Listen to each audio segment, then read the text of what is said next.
नरसिंह भगवान ने प्रहलाद को गोद में लिया और अपना वात्सल्य किया।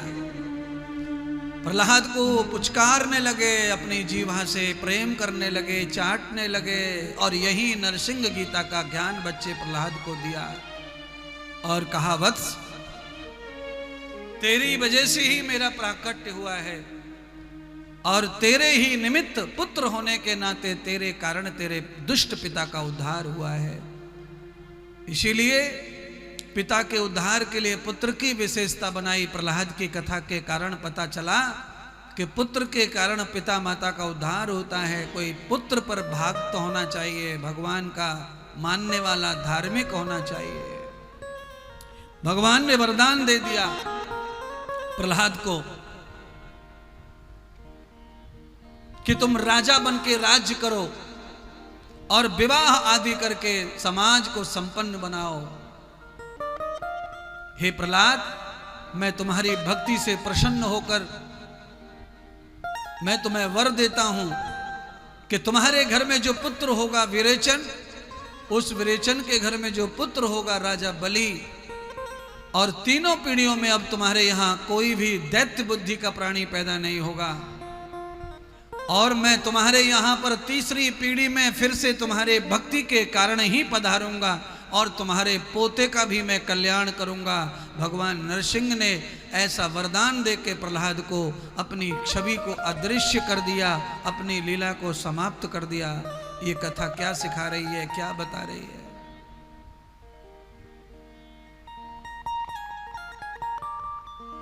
प्रहलाद का पावन विवाह हुआ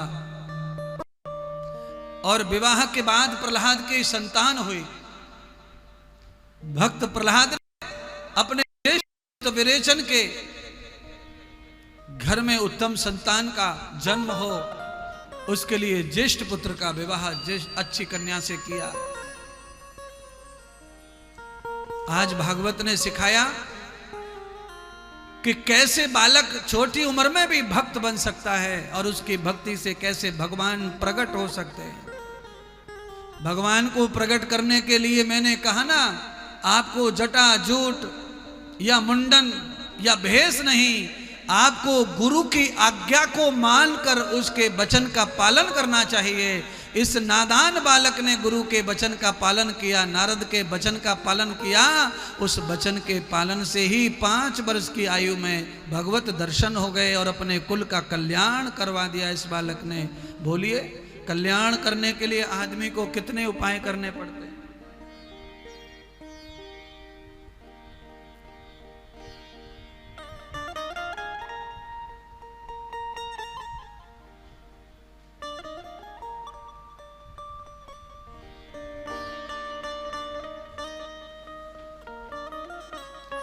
एक भक्त की वजह से कितनी पीढ़ियों में लाभ प्राप्त होता ही रहता है, होता ही रहता है, होता ही रहता है।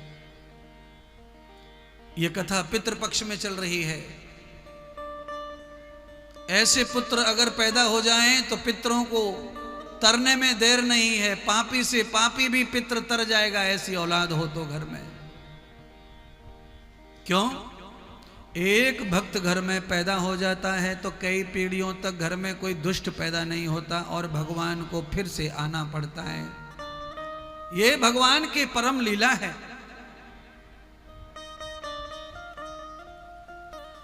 भगवान के परम मंगल ये भागवती कथा है।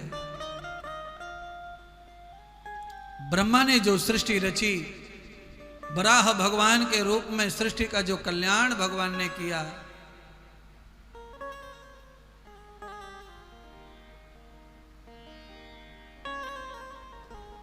घर की महिला का कितना महिमा बताई है। अगर दुष्ट पति मिले तो पत्नी सदाचारी होनी चाहिए, धर्मात्मा होनी चाहिए, परमात्मा को मानने वाली होनी चाहिए। अगर दुष्ट परिवार पूरा हो और उस घर की एक महिला नियम से भगवान की सेवा अर्चना करती हो तो वही एक ऐसा बालक जन्म दे देगी कि पूरे परिवार का तारण कर देगा, पूरे परिवार का उद्धार कर देगा। ये कौन कर सकता है? माताएं कर सकती हैं। माताओं में ये लक्षण पैदा करना चाहिए। माताओं को ये जन्म लेना चाहिए अपने अंदर से कि मेरा लक्षण भी ऐसा हो कि मैं भगवत भक्ति में, भगवत सेवा में रहूं। और माताओं को ज़्यादा से ज़्यादा माना भी जाता है कि स्त्रियों में भक्ति भाव ज़्यादा होता है, स्त्रियों में पूजा पाठ ज़्यादा होता है। स्त्रियों की वजह से परिवार के परिवार सुधर गए, स्त्रियों की वजह से परिवार के परिवार मिट गए।